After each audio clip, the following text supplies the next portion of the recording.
아멘. 하나님이 귀한 은혜의 찬양을 받으신 줄로 믿습니다. 우리 마이크 음성 좀 조금 올려주세요. 이 시간 사모하는 은혜의 시간 되시기를 주님의 이름으로 축원합니다. 편안한 마음으로 말씀을 듣는 시간 되시길 바랍니다. 신세계 백화점에서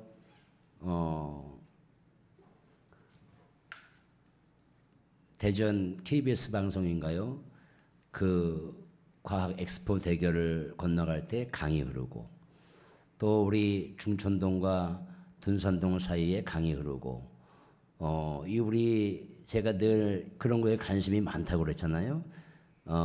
유등촌이라고 있죠. 용문동과 또 대전의 서대전 쪽에 가운데를 가로지르는 그 강물 유등촌입니다.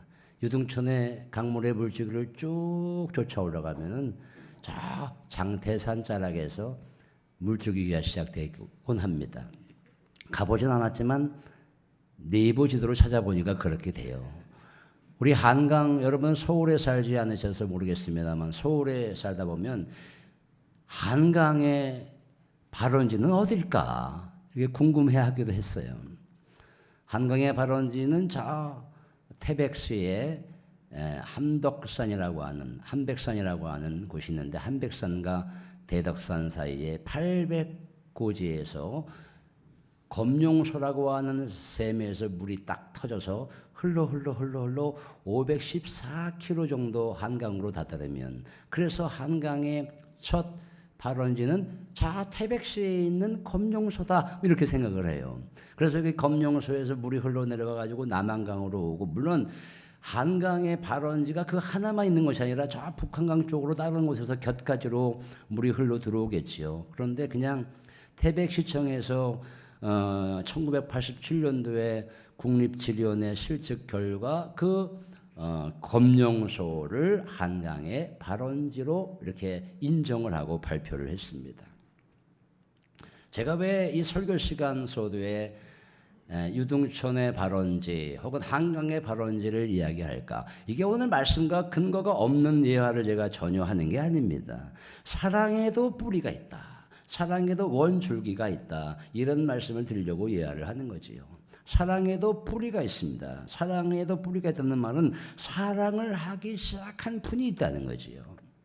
여러분, 이 세상에 살아갈 때는 사랑에 대해서 여러 가지로 해석할 수 있겠습니다만, 적어도 교회 안에 들어와서 우리가 말씀을 보는 믿음의 사람들이 사랑을 논할 때는 사랑을 시작한 첫사람이 누구냐, 첫분이 누구냐, 그걸 우리가 아셔야 될 거잖아요. 하나님께서 우리를 먼저 사랑하셨다.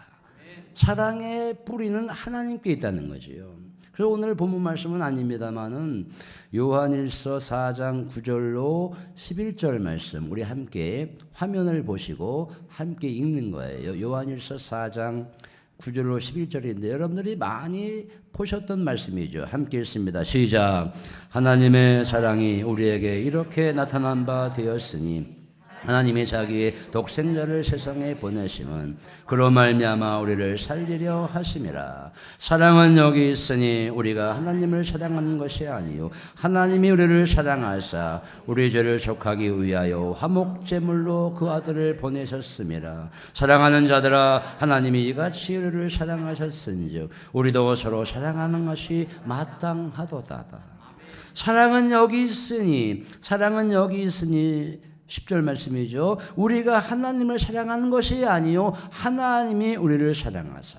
하나님이 우리를 먼저 사랑하셨어요. 내가 하나님을 사랑하기 전에 하나님이 나를 먼저 사랑하셨다는 거지요. 그래서 하나님이 사랑의 뿌리요 사랑의 출발차이십니다. 또 요한일서 4장 12절 말씀을 또 한번 화면을 보시고 읽도록 하겠습니다. 시작. 어느 때나 하나님을 본 사람이 없으되 만일 우리가 서로 사랑하면 하나님이 우리 안에 거하시고 그의 사랑이 우리 안에 온전히 이루어지느니라. 아멘. 할렐루야. 하나님을 어느 때나 본 사람이 없지만 만일 우리가 서로 사랑하면 하나님이 우리 안에 거하시고 그의 사랑이 우리 안에 온전히 이루니라. 그래서 요한복음 3장 16절 너무나 좋은 말씀이 하나님이 세상을 이처럼 사랑하사 독생자를 주셨으니 이는 저를 믿는 자마다 멸망치 않고 영생을 얻게 하려 하심이라. 하나님이 왜 독생자를 주셨나? 3장 16절 우리를 사랑하셨기 때문에, 하나님이 세상을 사랑하셨기 때문에 하나밖에 없는 독생자를 이 땅에 보내주셨다는 거지요. 하나님의 사랑의 출발자이십니다. 하나님만 우리를 사랑하셨나요? 하나님의 아들 예수님도 우리를 사랑하셨지요. 하나님의 아들 예수님께서 우리에게 사랑을 몸소 보여주셨는데 그 사랑을 몸소 보여준 것은 어디에서 절정을 이루시냐? 십자가에서 사랑의 절정을 이루십니다. 누가복음 23장 34절 말씀 보면 이렇게 나와 있어요. 누가복음 23장 34절 말씀 보면 아버지여 저희를 사하여 주옵소서. 자기의 하는 것을 저들이 알지 못합니다.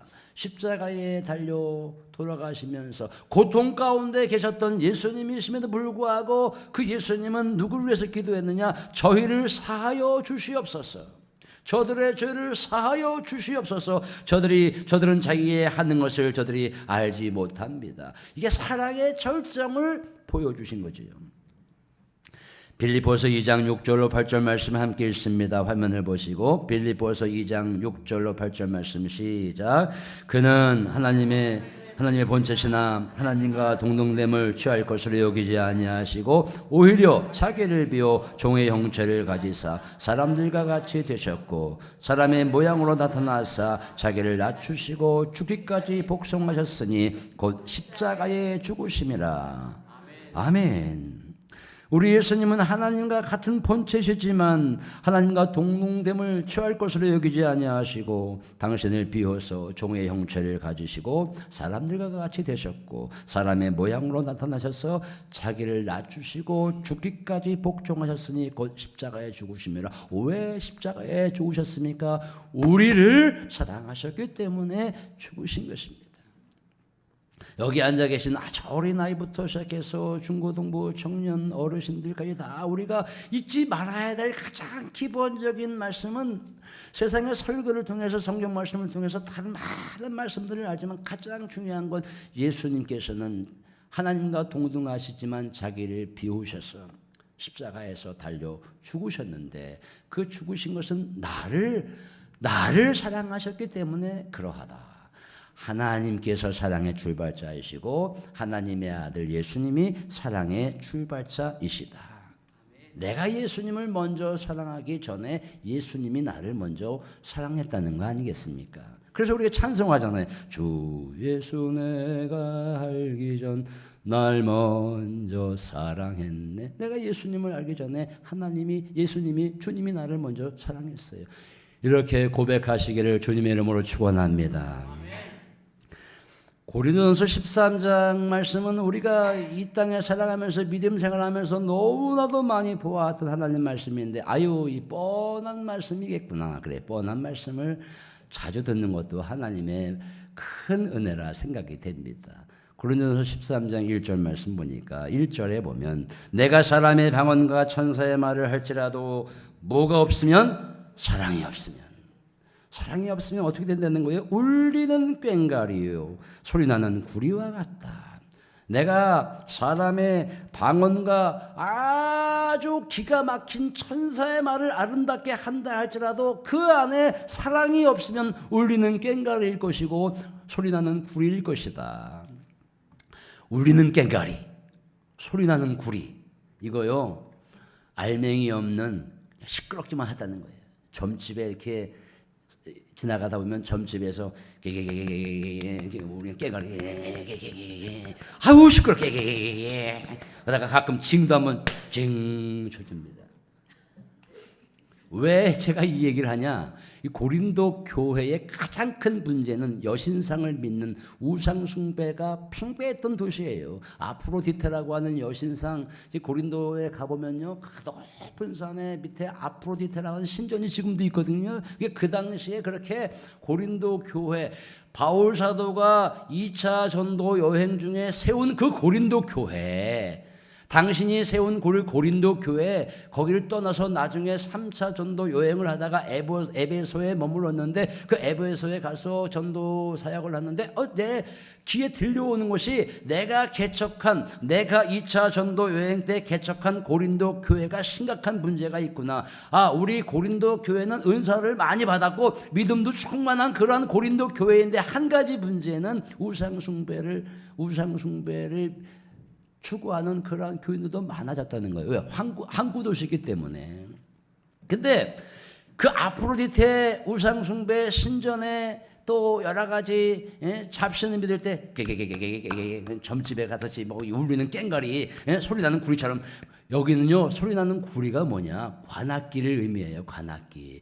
그냥 불어가면서 점집에서 불어가면서 소리 난다는 거예요. 그 울리는 꽹가리 심벌주 꽹가리처럼 치는데 그냥 나온 얘기가 아니라 그렇게 우상 숭배가 팽배한 그런 도시에서 그렇게 잡신을 믿으면서 소리나게 꽹과리를 치지만 다 알맹이가 없는 그냥 시끄러운 소리에 지나지 않는다라고 바울이 지금 이야기를 하고 있는 거예요. 그러니까 천사의 말을 아무리 한들 뭐하냐, 사람이 방언을 열심히 한들 뭐하냐, 그 안에 사랑이 없으면 소용이 없다. 그죠? 내가 정규승 권사님 사랑합니다 라고 하는데 정규승 권사님이 영혼 없는 소리하고 앉아있네. 아니 우리 젊은 애들이 그런 거 많이 하거든요. 내가 문자에 대고 당신을 사랑합니다 영혼 없는 소리하고 앉아있네. 뭐고요? 진정성이 없다는 거야. 그냥 식상한 말로도 한다는 거지. 너가 정말 나를 사랑하는 거를 진심으로 보여주기나 했냐? 진정성이 없이 그냥 식상하게 그냥 매너리즘에 빠져가지고 그냥 하는 말이지. 그럴 때 요즘 젊은 애들이 예전에 사용한 영혼 없는 소리하고 앉아있네. 사람이 방언과 천사의 말을 할지라도 사랑이 없으면 영혼이 없는 거예요. 진정성이 없는 거예요. 그래서 우리 바울은 그렇게 사랑을 강조한 것이지요. 그러니까 고린도 교회는 방언의 은사, 예언의 은사, 믿음의 은사, 병 고침의 은사 많은 은사를 받은 아주 훌륭한 교회가 고린도 교회예요. 그런데 거기에 뭐가 부족했느냐? 사랑이 부족했고 또 자신이 받은 은사가 최고다라고 맨날 자랑하면서 싸우고 시기하고 질투했어요. 그런 고린도 교회를 바라보면서 바울이 사랑을 강조하는 것이 고린도전서 13장의 말씀이에요. 그냥 고린도전서 13장이 사랑장이거나 사랑에 관한 얘기구나 이렇게 보면 안 되고 그렇게 바울이 그런 배경하에서 고린도전서의 말씀을 적었구나. 개인에게 보낸 것이 아니라 공동체 전체에게 말한 것이지요. 여러분, 사랑의 출발은 뭘까요? 오늘 제가 여러분과 함께 나누고자 하는 첫 번째 사랑의 출발은 뭘까? 사랑의 출발은 따라합시다. 용서다. 용서다. 용서가 있어야 사랑할 수 있는 것이요. 용서를 제일 잘 보여준 인물이 있죠. 제가 예전에 한번 말씀을 증거했던 인물이기도 한데 요셉입니다. 요셉이야말로 용서를 가장 잘 실천한 인물 가운데 한 사람이에요. 요셉은요 젊은 17살에 애굽으로 팔려가서 30세에 애굽의 국무총리가 된 거거든요. 요셉이 하나님의 은혜를 얼마나 많이 받았는지요. 그때마다 애굽에서도 고통이 찾아오지만 문제는 고통이 찾아오지만 중요한 것은 하나님이 사랑하셔서 살려주셨어. 애굽의 국무총리까지 되게 해주신 거예요. 때마침 애굽의 국무총리가 되어가지고 식량을 다 저장해 나왔는데 그 베들레헴 가나안 땅에 있는 이 요셉의 형제들이 그 가나안 땅에 흉년이 들어서 어쩔 수 없이 우리가 애굽으로 가서 나일강이 범람해서 풍년이 지는 그 애굽으로 가서 식량을 구해오자. 아버지의 명령을 붙잡고 아버지의 명령으로 애굽에 날아와서 식량을 구해놨다가 자기가 팔아넘긴 요셉을 딱 만나게 된 거 아니에요. 여러분 이게 성경 말씀이지만 지금 요셉의 형제들은 식량을 구하러 내려온 지금 굉장히 고난 가운데 있는 사람이에요. 근데 요셉은 국무총리가 되었어요. 딱 맞이했을 때 보통 사람 같으면 요셉은 국무총리이고 딱 보니까 자기 형들이야. 죽일 수 있는 위치에 있는 게 지금 국무총리의 위치 아닙니까? 죽일 수 있는 위치에 있었지만 요셉은 형제들을 식탁에 불러놓고 두려워하지 마십시오, 형님들. 아버님은 잘 계십니까? 지금 고향에서? 원래 죽일 수 있는 위치지만 요셉은 형들을 용서하기로 결단한 거예요. 근데 왜 이 용서가 나올 수 있었느냐? 사랑의 출발자가 하나님이라고 그랬잖아요. 그러니까 다시 말하면 이 요셉은 애굽에서 하나님의 은혜를 너무너무 많이 받은 거예요. 하나님의 은혜를 너무너무 많이 받았기 때문에 형들을 용서할 수 있었던 거다. 그 힘이 어디서 나왔냐? 하나님이 나를 용서해 주셨구나. 함께 우리가 아주 중요한 말씀을 한 구절, 오늘 성경 말씀을 함께 읽는 시간이 좀 있네요. 마지막에 될 것 같아요. 이사야 43장 25절 말씀. 이사야 43장 25절 말씀 함께 읽습니다. 시작. 나 곧 나는 나를 위하여 내 허물을 도말하는 자니 내 죄를 기억하지 아니하리라. 아멘. 나 곧 나는 나를 위하여 내 허물을 도말하는 자니, 하나님이 하시는 말씀이죠. 내 허물을 도말하는 자니 내 죄를 기억하지 아니하리라. 도말, 기억해서 삭제하는 거예요. 누군가가 나에게 빚을 졌으면 그 빚을 완전히 탕감해 주는 걸 도말이라고 하는 거예요. 아예 나에게 지은 죄가 내 머릿속에서 삭제를 시켜버리는 거예요. 저 사람이 나에게 죄를 지었는데 그 죄를 내가 내 기억에서 그냥 말끔히 없애버리는 것, 도말입니다. 도말. 하나님이 우리의 죄를 다 기억하실 아침은 우리는 이 가운데 앉아서 예배를 드릴 수가 없어요. 우리는 죽어 마땅한 사람이죠. 그런데 하나님께서 우리의 모든 죄를 그때마다 다 도말해 주셨어요. 도말해 주신 하나님의 크신 은혜에 감사하는 성도가 되시기를 주님의 이름으로 축원합니다. 주님의 이름으로 축원합니다. 도말하니까 사는 거예요. 우리가 예전에 어르신들이 그랬잖아요. 우리 어르신들이 예전에 그렇게 많은 말들을 하셨어요. 저 왼수 같은 남편, 저 왼수 같은 여편네. 옛날에 그랬어요. 아, 왜 부모님들은 그렇게 왼수 같은 분인데 왜 계속 살고 계실까? 왼수 같은 남편, 왼수 같은 아내지만 그 무지 싸웠던 것을 기억하지 못하시고 요 순간이 또 즐거우니까 살아가는 거예요. 예전에 왕년에 나에게 못했던 이상한 어떤 그것이 내 머릿속에 계속 기억 날아치면 지금 함께 살 수가 없어. 그냥 기억에서 사라지게 도와주옵소서. 우리 교인들도 마찬가지지요. 교인들도 마찬가지예요. 좋지 않은 기억이 나지 않도록 여러분 기도하시기를 주님의 이름으로 축원합니다. 좋지 않은 기억. 그래서 하나님이 우리 죄를 도말하셔서 용서하신 것처럼 우리도 용서하는 연습과 실천이 있기를 주님의 이름으로 축원합니다. 용서가 있어야 우리가 진정한 사랑을 할 수가 있다는 거죠.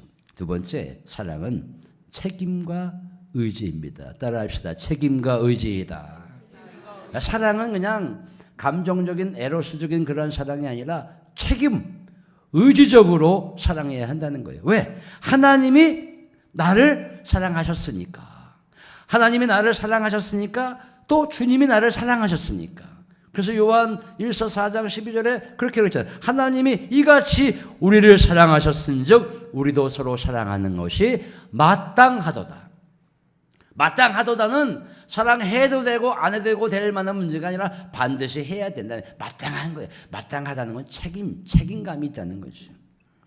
그러니까 우리는 다 사랑에 빚을 진 사람이에요. 하나님으로부터 사랑받았고 주님으로부터 사랑을 받았기 때문에 우리도 누군가를 사랑해야 될 책임이 있다는 거예요. 내가 받은 사랑을 그냥 이 안에 썩혀 놓으면 안 된다는 거예요. 반드시 사랑해야 된다는 거지. 여러분 다 아시는 얘기죠. 이스라엘의 갈릴리 호수와 저 밑에 사해 호수.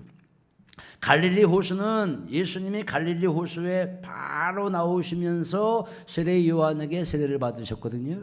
이 갈릴리 호수는 뭐 우리가 성경 말씀 갈릴리 바다라고 하지만 큰 호수입니다. 자, 헐모산에서 눈이 녹아 내려오는 물들이 다 모아지면서 이 갈릴리 호수는 이 모아놓은 호수를 자기만 간직했다면 문제가 되겠죠. 근데 이 물이 쫄쫄쫄 흘러가지고 요단강을 거쳐서 저 밑에 사해 호수에 모아집니다. 사해 호수는 썩은 물이에요. 자기들은 이 갈릴리에서 물을 받았는데 사해 호수는 어디로 내보내지를 않고 있어. 썩어 있는 물이에요. 거기다가 소돔과 고모라가 멸망한 그 지역이라서 가면 그냥 누워만 있기만 해도 붕붕 떠 있는 데가 사해 호수입니다. 근데 물이 아주 시커매 썩어 있어. 물은 흘러야 썩지 않는 거예요. 우리나라 환경 문제 중 한 가지가 이 강물의 녹조 현상입니다. 녹조 현상. 녹조가 생기니까 저게 녹차 라떼 아니야? 이런 말도 생기게 돼요. 그걸 떠서 먹을 수 있을 정도로 녹차가 그냥 녹조 현상이 아주 그냥 심하게 생겼다는 거지. 환경부가 2023년도부터 금년까지 녹조 발생 현황을 조사했는데 낙동강에서 녹조, 우리나라 녹조의 70%가 낙동강에서 발생했다.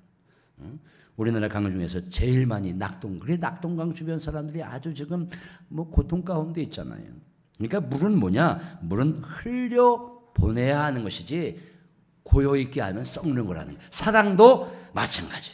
사랑도 어디론가 해야 할 책임이 있는 거예요. 감정적으로 사랑했다가만은 에로스적인 사랑이 아니라 반드시 서울에서 전철 타고 다니다 보면은 그런 일이 있거든요. 젊은 남녀가 우리가 살아갈 때는 그렇게 어른들 앞에서 딸짝 붙어가지고 뽀뽀에 얼굴을 비비고 이러질 못했거든요. 근데 지금은 서울에서 이렇게 전철 타고 가다 보면은 말이죠. 사랑하는 남녀가 그냥 전철간에서 그냥 서로 얼굴에 비비고 껴안고 그래가지고 어르신들이 여보게 자네 여기 전철 대중공간에서 왜 그러나? 라고 남이사 왜 그러냐.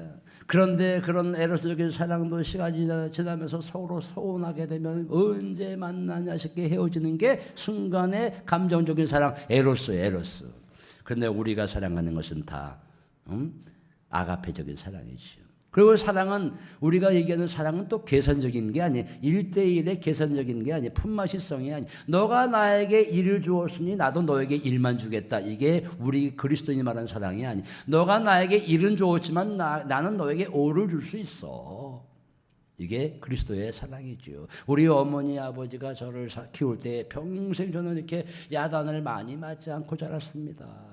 제가 훌륭해서가 아니라 우리 부모님께서 농사를 지시면서 애들에게 야단칠 시간도 없었고 여력도 없으셨겠지요. 근데 제가 자라오면서 아주 심하게 맞았던 야단 그 때가 있었어요. 제가 아주 학생 시절인데 중학생인가요? 근데 예전에는 우리 지금은 뽁뽁이, 휴지 종류가 얼마나 많습니까? 마트에 가면. 그때는 휴지가 어디 있습니까? 우리 농촌에 화장실에 가면은 우리 아버님은 항상 비료 종이 부대 뜯어다 놓으시고 또 뭐 집안에 있는 신문지 같은 거 이렇게 다 잘라가지고 모아 놓으시면 우리 애들은 그냥 그거 가지고 그냥 이렇게 볼일 보고 나서 그게 휴지지요, 뭐 휴지. 근데 우리 아버님이 얼마나 바쁘셨는지 그날따라 제가 화장실 갔는데 아무것도 없어.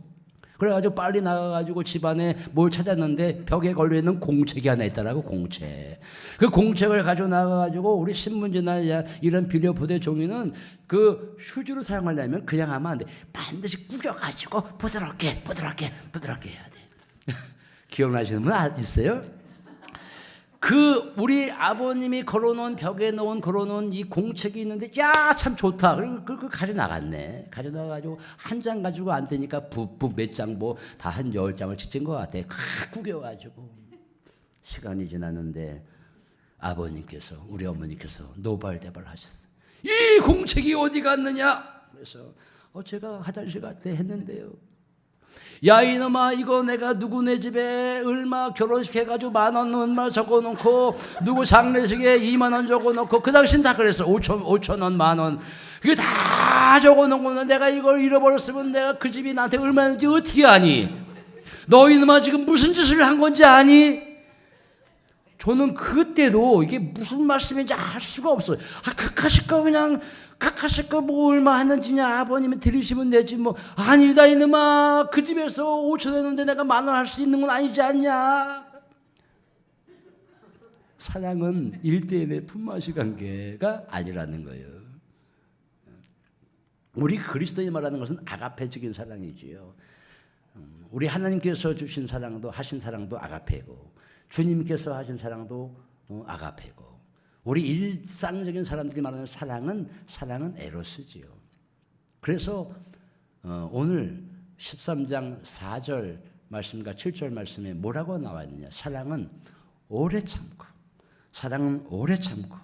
또 7절 말씀 보면 사랑은 모든 것을 참으며 모든 것을 믿으며 모든 것을 바라며 모든 것을 견디니라. 사랑이 이만큼 힘들다는 거예요. 저 사람이 나에게 1을 줬는데 내가 1을 줘야 오르는데 내가 5를 줘야 돼. 그러면 오랜 고통을 견디면서 내가 각성을 해야 돼. 결단을 해야 돼. 그래서 오래 참고 견디면서. 그래서 여러분 인사합시다. 여러분 사랑합니다. 옆 사람을 향해서 인사합시다. 사랑합니다. 아가페적인 사랑으로 사랑합니다. 여러분들이 참아주시니까 제가 목회하는 거 맞잖아요. 저도 여러분들을 보면서 참아주니까 저도 목회하고 그러는 거지요. 여러분들이 지금 저 볼 때 여기 와서 목회하는데 1년이 안 됐습니다. 여러분들이 저를 볼 때 어떤 목사라고 생각하십니까? 좋은 목사인 것 같아요? 나쁜 목사인 것 같아요? 그렇게 말을 하시겠지요. 근데 이게 시간이 지나면서 말이죠. 그렇지 않다니까요. 목사님 실망했습니다. 목사님 보니까 이런 약점도 있고 이런 허점도 있고 지금 허니문 기간이야. 지금 저는 여러분 허니문 기간이라니까. 지금 하는 게 다 좋아 보이지. 1년 2년 지나봐요. 목사님이 그럴 수가 있습니까? 실망했습니다. 그래요. 난 온전하지 않아요. 히브리서 12장 말씀에 온전하신 이인 예수를 바라봐야 온전하신 이는 예수님밖에 없어. 저는 온전하지 못해요. 그러나 여러분들이 참아주면서 사랑해 주니까. 아멘? 여러분들이 제 마음에 다 든다고 생각하세요? 거꾸로? 아니야. 근데 제가 참아주는 거예요. 참아주는 거예요.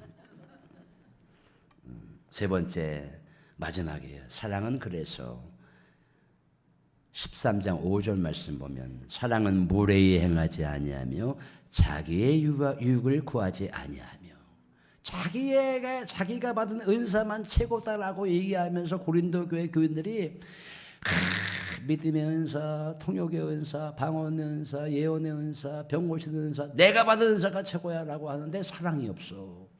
그래서 이 바울이 고린도 교회 공동체를 향해서 자기의 유익을 구하지 아니하고 남의 유익을 구하라. 사랑은 자기의 유익을 구하는 게 절대로 아니다.